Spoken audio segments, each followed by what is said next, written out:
जो घोषणा की कांग्रेस के वरिष्ठ नेता, ये कांग्रेस के तो नेता थे ही थे, हम आसिफ भाई की बात कर रहे हैं। ये बहुत मजबूत, बहुत नीतिवान नेशनल हेराल्ड, नवजीवन के भी कर्मचारियों के नेता। हम और उसके पहले हमारे छोटे भाई चर्चिल साहब, आभार उनका, उन्होंने मुझे सर्वप्रथम बुलाया। और उससे ज़्यादा बड़ा आभार और सबसे बड़ा जो आभार है वो जमाल मिर्जा साहब का है, सज्जाद टाइम्स न्यूज का है, वेलफेयर सोसाइटी का है। इसके जो हमारे छोटे भाई हैं जमाल मिर्जा जी, वो निरंतर लखनऊ के अंदर जो कार्यक्रम दर कार्यक्रम और ऐसे महत्वपूर्ण कार्यक्रम, और इस समय में, क्योंकि वर्तमान परिप्रेक्ष्य जो वर्तमान जो समय है वो आसिफ भाई वो सामान्य समय नहीं है। इस समय बहुत बड़ा जिगरा चाहिए कार्यक्रम कराने का। तो उनको भी सबसे पहले मंच के, हमारी अभी अभी परिचय हुआ और आज मैं अपने को सौभाग्यशाली मानता हूं कि प्रिंसेस ये फरजाना साहब से, जो रॉयल फैमिली लखनऊ की वाजिद अली शाह जो लखनऊ के नवाब थे, उनकी पोती हैं कि परपोती हैं, उनसे जो परिचय हुआ, और जो बगल में हमारे आदरणीय मैडम बैठी हैं अजरा मोबीन साहब, और जो पूर्व सैनिक हैं जिनके कारण मैं थोड़ा सोच के बोलूंगा, इतने बुद्धिमान आदमी,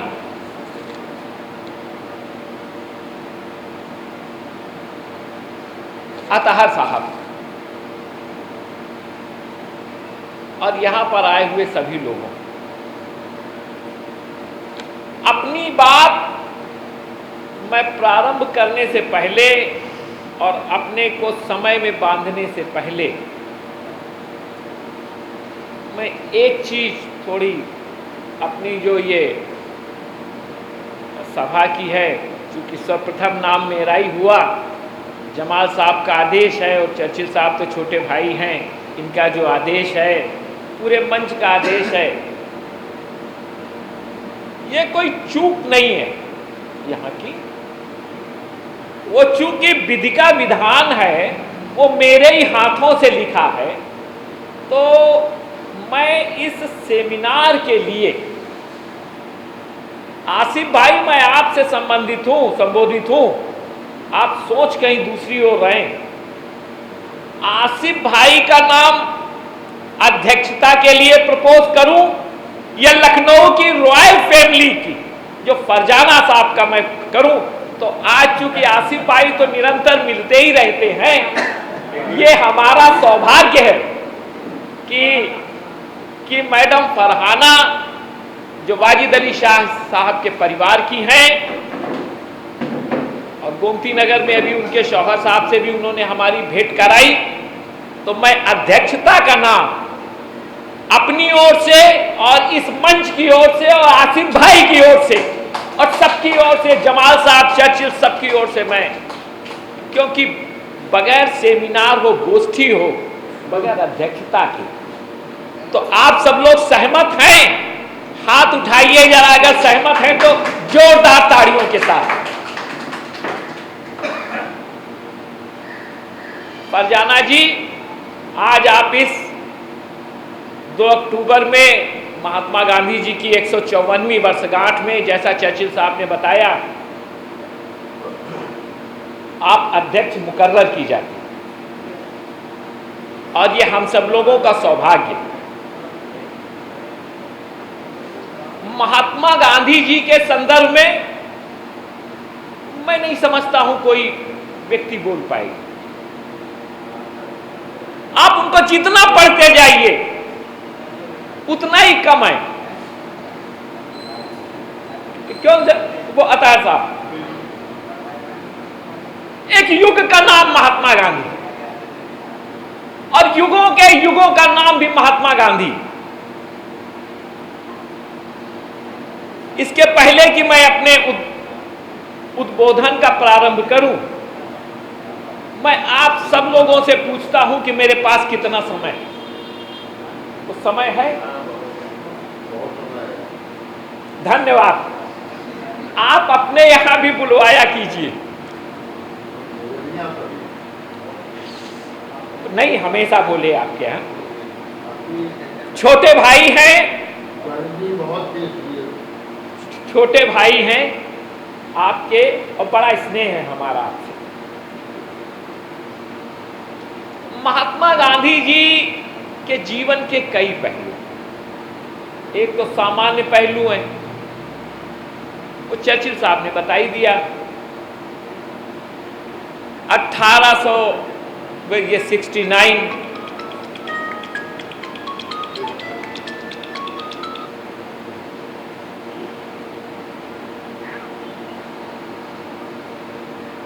1869 में जन्मे पिता वो करमचंद गांधी जी, पोरबंदर के दीवान, वो माता पुतलीबाई, साध्वी प्रकृति की महिला। ऐसे परिवार में, धार्मिक परिवार में उनका जन्म।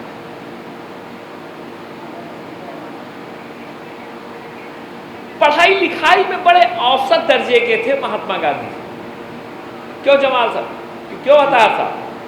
क्योंकि हमारे बाद आप ही बोलेंगे और आप हर बात पे हमें काउंटर करेंगे, तो मैं आपके लिए बहुत बहुत बहुत विद्वान आदमी, हमारा ये सौभाग्य है कि आपके साथ में बोलता हूं।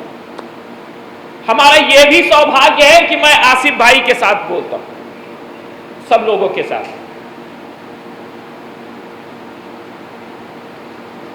जो उनकी प्रारंभिक शिक्षा दीक्षा हुई तो बड़े उसमें सामान्य छात्र के रूप में हुए। बैरिस्टर की पढ़ाई ज्यादा विस्तार से, चूंकि इतना बड़ा युग है कि अगर उनके एक पहलू के ऊपर भी हम डालेंगे तो कई महाभारत के कई अध्याय समाप्त हो जाएंगे, महात्मा गांधी समाप्त नहीं होंगे। आप जब वो चले इंग्लैंड के लिए तो ये जो हिंदू, चलिए हमारे बीच में आगा साहब भी आ गए हैं, जो यहाँ के क्रांतिकारी पार्षद, और जोरदार ताड़ियों के साथ इनका स्वागत कीजिए। जोरदार ताड़ियां, ये ताड़ियां आनंद नहीं। और जो मैं अनुरोध करता हूं कि मंजर अली आसिफ साहब, आल्फी साहब, जो पीछे बैठे आगे आ जाएं। आप चले जाइए, सुन जाइए, आप सम्मान ऐसे दीजिए। तो महात्मा गांधी जी एक युग है। तो जब वो इंग्लैंड के लिए रवाना हुए, मैं अताहर साहब से जरा विशेष चाहता हूं कि हमारी बात को ध्यान दें और वो हमारे बगल में बैठ जाएं, ताकि अगर मुझसे कोई गलती हो जाए, क्योंकि मैं जो सर्वज्ञ नहीं हूं और दुनिया का कोई आदमी सर्वज्ञ नहीं होता। नहीं, ऊपर वाले के और महात्मा गांधी के कदमों के ऊपर पूरा जमाना है। महात्मा गांधी के पूरे कदमों में पूरा जमाना था, है और आने वाली सदियों तक हिंदुस्तान का बच्चा बच्चा रहेगा महात्मा गांधी के जो कदमों में। यह हमारा सौभाग्य है, हमें इस बात का गर्व है कि हमारे देश ने राष्ट्रपिता महात्मा गांधी को दिया। महात्मा गांधी ने यहां अवतार लिया, यहां जन्म लिया। यह हमारा सौभाग्य है। ये बाहर के किसी मुल्क को यह सौभाग्य नहीं प्राप्त हुआ। यह हम सब लोगों का है कि हम लोग ये कहें कि हम उस देश के वासी हैं जहां महात्मा गांधी जन्मे। हम उस देश में रहते हैं जहां महात्मा गांधी ने सत्य के साथ प्रयोग सिखाया। एक महाकाव्य है, एक जीवित अध्याय है, क्या नहीं है महात्मा गांधी। और अब जब बात महात्मा गांधी के ऊपर आई गई है तो चर्चिल साहब, आसिफ साहब, जो लोग उनके जीवन काल में हिंदुस्तान के विरोधी थे, देश की आजादी जिनकी आंखों को चुभती थी, और जो लोग अंग्रेजों के तलवे चाटते थे, आज वही लोग, आज उन्हीं के बहुत बहुत बड़े नेता 2 अक्टूबर के दिन महात्मा गांधी के चरणों को प्रणाम कर रहे हैं। ये है महात्मा गांधी, ये है महात्मा गांधी। आज आप नाम दे दीजिए। हिंदुस्तान के बाहर जाएंगे या हिंदुस्तान से बाहर कोई शख्सियत आएगी तो सबसे पहले कहां जाता है? वो सबसे पहले राजघाट जाता है, चाहे ब्रिटेन का प्राइम मिनिस्टर हो, चाहे अमेरिका का प्राइम मिनिस्टर हो, और चाहे इंग्लैंड का प्राइम मिनिस्टर हो, चाहे सोवियत संघ का प्राइम मिनिस्टर हो, रूस का प्राइम मिनिस्टर हो, और चाहे कोई राजदूत हो। आप विश्व के कोई देश चले जाएं, वहां पे महात्मा गांधी की स्टैच्यू के आगे आपको नतमस्तक होना पड़ता है। ये है महात्मा गांधी, ये है महात्मा गांधी। और उसके लिए जो आप अनवरत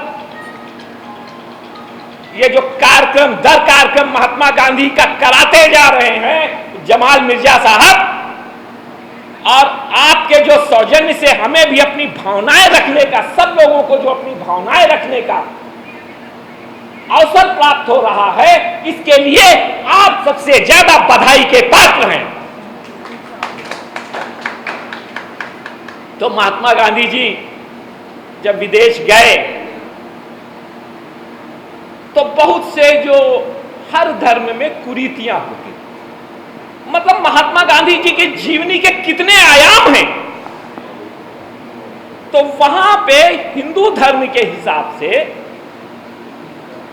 क्यों भैया यह बताया गया कि समुद्र पे लांघना, समुद्र पे यात्रा करना गलत है, यह धर्म विरुद्ध कार्य। लेकिन गांधी जी चूंकि शुरुआत के ही दृढ़ प्रतिज्ञ थे, उन्होंने कहा नहीं नहीं मैं यात्रा करूंगा। सबसे पहले रूढ़िवादिता की, पुरातन पंथी की दीवार उन्होंने जो तोड़ी तो इंग्लैंड जाकर के तोड़ी, समुद्र में यात्रा करके तोड़ी। तो गांधी जी का फिर 89 से करीब 91 पे वहां पढ़े, वापस आ गए। यहां पे उनका इंग्लैंड वकालत उस समय की ज्यादा नहीं चली, या यहां पे उन्होंने वकालत करना ज्यादा श्रेष्ठकर नहीं समझा। अब्दुल्ला नामक एक व्यक्ति के कहने पर गांधी जी दक्षिण अफ्रीका जाते हैं। तो जब वो गांधी जी दक्षिण अफ्रीका जाते हैं उसके केस के लिए, जहां उनके चचेरे भाई थे उनकी मदद करने के लिए,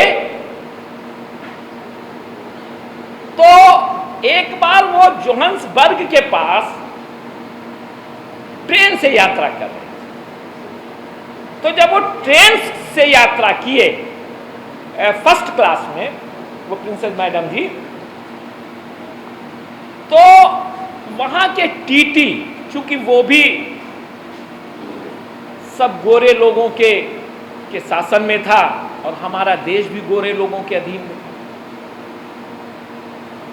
बड़ी शर्म आती, धिक्कारने का मन करता कि जो लोग देश की आजादी के समय, जब देश का नौजवान फांसी का फंदा चूम रहा था, जब चंद्रशेखर आजाद अपने हाथ से एलिफेंट पार्क में गोली मार रहे थे और इनकलाब जिंदाबाद के नारे के साथ अमर शहीद भगत सिंह फांसी का फंदा चूम रहे थे, तो उसी समय तथाकथित हिंदूवादी कुछ शक्तियां जो अपने आप को धर्म के चोले पर ओढ़ करके और कुछ और सांप्रदायिक शक्तियां अंग्रेजों की चरण गुलामी करते हुए देश की आजादी को तोड़ने का काम कर रही थी। और आज की विडंबना यह है कि आज वही लोग हम लोगों को देश सेवा का भाषण पिला रहे हैं। इसको आप क्या कहेंगे? लेकिन महात्मा गांधी जी का वो कद है कि उस कद के आगे जो लोग एक सेंटेंस और कहेंगे, क्योंकि अभी उनका प्रारंभिक का समय चल रहा है, माना कि मैं बड़ी बात कहने का बहुत कम शब्दों में आप लोग इशारा समझ जाइएगा। 1948 में गांधी जी के गोली मारी गई। नाथूराम गोडसे तो केवल हथियार था, असली दिमाग कहीं दूसरी ओर था। और जब सरदार वल्लभ भाई पटेल ने आरएसएस को बैन किया, ये इतिहास की सच्चाइयां हैं, इसको कोई झुठला नहीं सकता है। तो कुछ लोग हमारे युवा नेता राहुल गांधी जी, जिनके बारे में बड़ा नाम लिया करते हैं, क्यों भैया गलत तो नहीं कह रहे? वो पार्षद जी मैं गलत तो नहीं कह रहा? सावरकर साहब, उनका भी नाम महात्मा गांधी के हत्यारों की जो कॉन्स्पिरेसी की लिस्ट में था। हम लोग अच्छी तरीके से जानते हैं कि कानून की आंखों में पट्टी बंधी होती है। वो तराजू देख करके काम करता है, वो ये नहीं देखता कि ये क्या है और ये क्या है। माना कि सबूतों के अभाव में हम सब लोग जानते हैं, लोग छूट जाते हैं। मैं किसी के ऊपर आरोप नहीं लगा रहा हूं, मैं कोर्ट को भी चैलेंज नहीं, कोर्ट का सारा आदेश सर्वोपरि। लेकिन यह भी कड़वी सच्चाई है कि सबूतों के आधार के ऊपर बहुत लोग छूटते हैं। प्रैक्टिकल जीवन में हम सब लोग यही देखते ही देखते हैं कि सबूत के आधार पर छूट गए, लेकिन क्या ऐसा होता है कि वो उसमें शामिल नहीं? ये बड़ा विचारणीय प्रश्न है, हमको आपको विचार करना। और विचार इसलिए भी करना है कि यहां जो लोग आए हैं वो इस सेमिनार से कुछ ले करके जाएं। यहां की जो भावना, जो धारणा बन रही है, जो धारा चल रही है महात्मा गांधी के विचारों की, उससे हम सब लोग एक दूसरे को अवगत कराएं, वो धारा बाहर बहावें, उसका प्रचार प्रसार करें। तो जब गांधी जी को ट्रेन से बाहर फेंका गया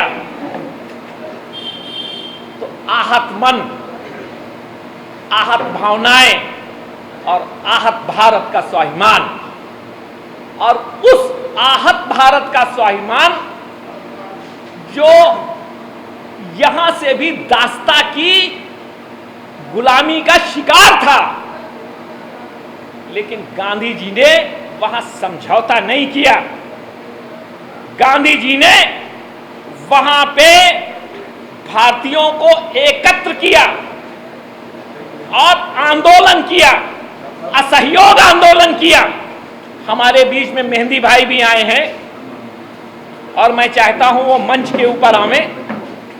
आप इधर आवे मेहंदी भाई। डॉक्टर जैदी साहब भी हैं और इनके निर्देश पे मैं डॉक्टर जैदी साहब का भी नाम ले रहा हूं। हमारे भाई हैं, भतीजे हैं, सब कुछ हैं। वो बहुत इनकलाबी इंसान हैं। जो बबलू जी, मेहंदी हसन साहब, कहने का केवल एक तात्पर्य है कि गांधी जी के जो अगर आप शुरुआत से भी देखें तो चाहे कितनी बड़ी शख्सियत हो, चाहे कितनी बड़ी विचारधारा हो, और उस इंग्लैंड, वो बरतानिया हुकूमत जिसका सूरज कभी अस्त नहीं होता था, उसके आगे दबे नहीं, उसके आगे झुके नहीं। उनके लिए कि मैं अकेला ही चला था जानिबे मंजिल मगर, और हम सफर मिलते गए और कारवां बनता गया। ये थे महात्मा गांधी। इंग्लैंड अकेले गए रूढ़िवाद को तोड़ करके, अफ्रीका अकेले गए रूढ़िवाद को तोड़ करके, और वहां जाकर के भारतीयों को एकत्रित किया और सबसे पहले सत्याग्रह का आंदोलन चालू किया। कई आंदोलन किए उन्होंने, 6 से ज्यादा बार दक्षिण अफ्रीका में वो जेल गए। नेडोल, फार्म हाउस, और एक चीज अगर दक्षिण अफ्रीका के संदर्भ में न कही जाए तो आधी बात जरूर रहेगी। वहां पे उन्होंने वो आंदोलन किया कि वहां पे जो अंग्रेजी हुकूमत थी उसने एक कानून पास किया। वो कानून क्या था कि अगर आप हिंदुस्तानी हैं, हिंदू हैं या मुसलमान हैं इसका मतलब नहीं, जब हम हिंदुस्तान से बाहर जाते हैं तो हमारा केवल एक मजहब होता है, हमारा केवल एक रंग होता है, हमारी केवल एक पहचान होती, वो होती इंडियन। अगर आप इंडियन हैं तो पहले आप ईसाईयत के हिसाब से शादी कीजिए, फिर वो चीज वो मानेंगे, अथवा आपकी शादी इलीगल करार दे दी जाएगी। उस समय 2011, 12, 13 की बात। ये एकदम अजीबोगरीब बात थी, अवैध बात थी, गैर कानूनी बात, गैर वाजिब बात, और इसका गांधी जी ने विरोध किया और वो अनशन करके बैठ गए। परिणाम स्वरूप सबसे पहले दक्षिण अफ्रीका के अंदर बित्रानिया सरकार झुकी और उन्होंने वो कानून वापस लिया। वो है महात्मा गांधी, वो है महात्मा गांधी। महात्मा गांधी को आप एक परिप्रेक्ष्य में कैसे देख सकते हैं हिंदुस्तान? महात्मा गांधी अंतर्राष्ट्रीय हैं। महात्मा गांधी आज के नहीं, महात्मा गांधी सन 2015 में भी थे, 2010 में भी थे, और वो 1910 में थे, 1915 में थे, 1930 में थे, और 2023 में उससे ज्यादा प्रासंगिक हैं आजकल के कारण। आज के युग के कारण महात्मा गांधी के विचारों की सबसे ज्यादा जरूरत। महात्मा गांधी, हमें समय 2, 4, 10 मिनट का और अगर मेहंदी साहब का आदेश है, मेरा अगर प्रिय भतीजा है तो मेहंदी है। मैं बहुत प्रेम करता हूं मेहंदी। महात्मा गांधी युगों में पैदा होते हैं। अब उसके बाद महात्मा गांधी का राजनीतिक भारत के अंदर, और महात्मा गांधी का प्रभाव, मूलतः महात्मा गांधी हिंदू धर्म में जन्मे। बहुत सी बातें हैं, बहुत बड़ा साहित्य है, बहुत बड़े विचार, मतलब महात्मा गांधी के बारे में आप क्या क्या कब कब क्या क्या कहेंगे, उनके एक छोटे से अर्थ में हजारों अर्थ निकलते हैं। ऐसे हैं महात्मा गांधी मूलतः। वो आइए अनुभव जी, अनुभव शुक्ला जी। महात्मा गांधी हिंदू धर्म में जन्मे। उनकी माताजी बहुत साध्वी प्रकृति की थी। जब वो इंग्लैंड जा रहे थे तो उनकी माताजी ने उनको कसम दी थी कि आप परस्त्रीगामी नहीं होंगे, आप मांस नहीं खाएंगे, आप शराब नहीं पिएंगे। इन शर्तों से प्रॉमिस, और ये महात्मा गांधी से बड़ा मातृ और पितृभक्त जल्दी जल्दी कोई हुआ ही नहीं है।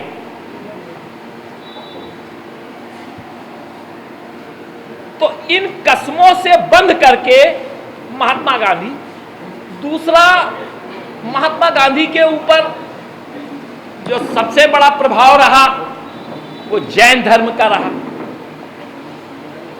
जैन धर्म के ऊपर चोरी न करना, संपत्तियों का ज्यादा सृजन न करना।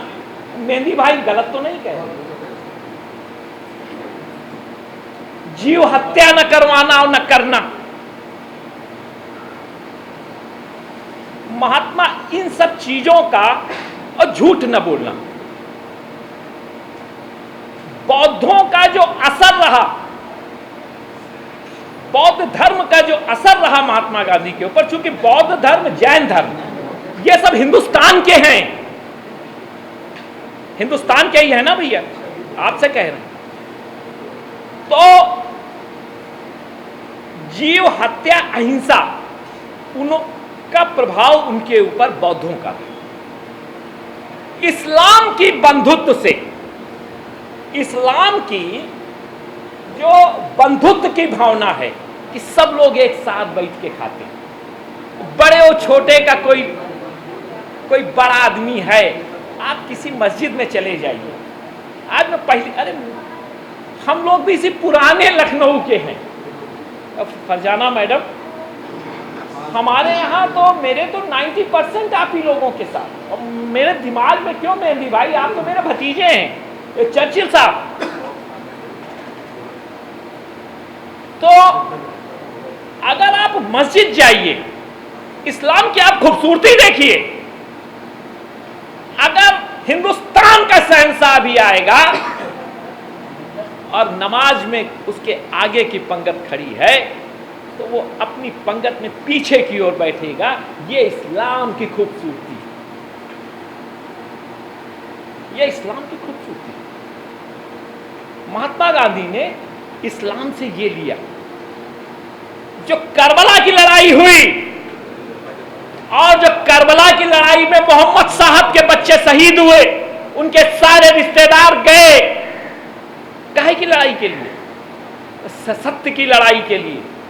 और सत्य, महात्मा गांधी को अगर सबसे ज्यादा प्रिय था तो वो था सत्य। मोहम्मद साहब किस चीज के लिए लड़े? आडंबर विरोध के लिए लड़े, छुआछूत के लिए लड़े, जाति प्रथा हटाने के लिए लड़े, समानता के लिए लड़े। तो जो उसमें उनके पूरे परिवार और पूरे कुनबे ने जो शहादत दी, उससे महात्मा गांधी ने उसी समय क्या कहा कि इस्लाम से मैं सबसे ज्यादा प्रभावित हूं। कहने का केवल एक मतलब है कि जो महात्मा गांधी की जो उत्पत्ति हुई, महात्मा गांधी की जो विचारधारा बंधी, जो बनी, जो गांधी की विचारधारा, वो आप समझ लें सारे धर्मों के अच्छी से अच्छी चीजों को मिला करके बनी। गांधी जी ने कहा था, उनका जो शुरुआत का था, अब तो खैर गांधी जी के बहुत से वर्जन हैं। कल आज शाम को टेलीविजन जो ये आपका क्या बोलते हैं, जो मीडिया, जो बिका हुआ मीडिया, मुझे कहने में कोई संकोच नहीं, आज एक नया वर्जन दे देंगे, अपने हिसाब से तोड़ मोड़ करके प्रस्तुत करो, और महात्मा गांधी जैसी शख्सियत को, जो कि युगकारी है, युगों से युगों तक है, उसको अपने हितों में इस्तेमाल करके बेच डालो। ये क्या बोलते हैं, पैकेजिंग करो और बेच डालो। महात्मा गांधी को भी अपने खाने में खड़ा करके और उन्हीं के नाम पे वोट ले करके अपनी सरकार बना। कभी कांग्रेस ने ये नहीं किया। ये हमारा भी सौभाग्य है कि मुझे ये कहने में फक्र महसूस होता मैं कांग्रेसी हूं। एक बस आपसे समय मिल गया था। महात्मा गांधी जी ने कहा कि शुरुआत में गांधी जी कहते थे कि ईश्वर सत्य है। जब वो भिन्न भिन्न आंदोलनों के, भारत में असहयोग आंदोलन, खेड़ा आंदोलन, चौरी चौरा का ये जो कांड हुआ, सविनय अवज्ञा आंदोलन, और अंत में 1942 का भारत छोड़ो का जो आंदोलन था, जिसके कारण उन्होंने अंग्रेजों को मार भगाया, ऐसे क्रांतिकारी महात्मा गांधी जी को, उनके लिए एक शब्द और, जब वो सारे आंदोलनों से का अनुभव किया, लाखों लाख करोड़ों करोड़ों उनके अनुयायी हुए, एक ऐसा शख्स, एक सेकंड में अपनी बात कह करके मैं अपनी बात समाप्त कर रहा हूं, ज्यादा नहीं, हमें 5 मिनट का समय और मिल जाए तो महात्मा गांधी जो सत्य की बात थी, उस समय तक महात्मा गांधी कहा करते थे कि ईश्वर सत्य है, लेकिन बाद में आसिफ साहब महात्मा गांधी जी ने कहा कि सत्य ही ईश्वर है। और ज्यादा न कहते हुए आजकल के कुछ ये तथाकथित लोग, आजकल के ये कुछ लोग ये राम धुन का बड़ा अजीबोगरीब मेहंदी साहब इस्तेमाल करते हैं। ये महात्मा गांधी कह रहे थे, महात्मा गांधी फरजाना मैडम सुन लीजिए कि रघुपति राघव राजा राम, मैं राम राज्य की कल्पना करता हूं। तो महात्मा गांधी जी ने एक बात कही थी कि जिस राम राज्य में सांप्रदायिकता होएगी, मैं वो राम राज्य स्वीकार नहीं करता हूं। मेरा राम राज्य भगवान राम के समय जो राम राज्य चलता था, जो उनकी कानून व्यवस्था चलती थी, उस राम राज्य के ऊपर आधारित था, न कि आजकल के राम राज्य के लिए। आज के तो ये तथाकथित लोग भगवान राम को भी इन्हीं के साथ पैकेजिंग करके कि देखो भगवान राम, ये है महात्मा गांधी। अब मैं अपनी बात, चूंकि जमाल साहब हैं, 2 मिनट के अंदर कुछ महात्मा गांधी जी को, सोहनलाल द्विवेदी जी की जो कुछ पंक्तियां हैं, उन्हीं पंक्तियों पर उनके प्रति श्रद्धा सुमन अर्पित करते हुए अपनी बात में समाप्त कर रहा हूं।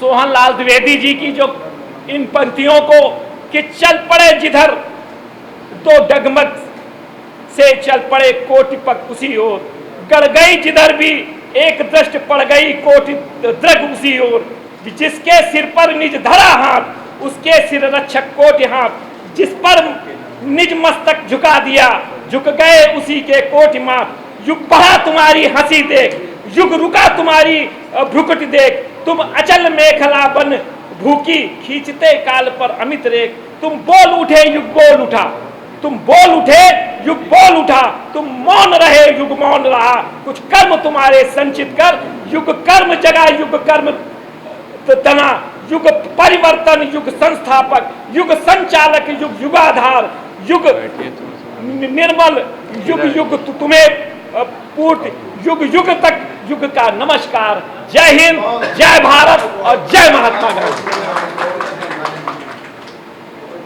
जफर साहब का भी तहे दिल से शुक्रिया अदा करते हैं कि वो तशरीफ लाए।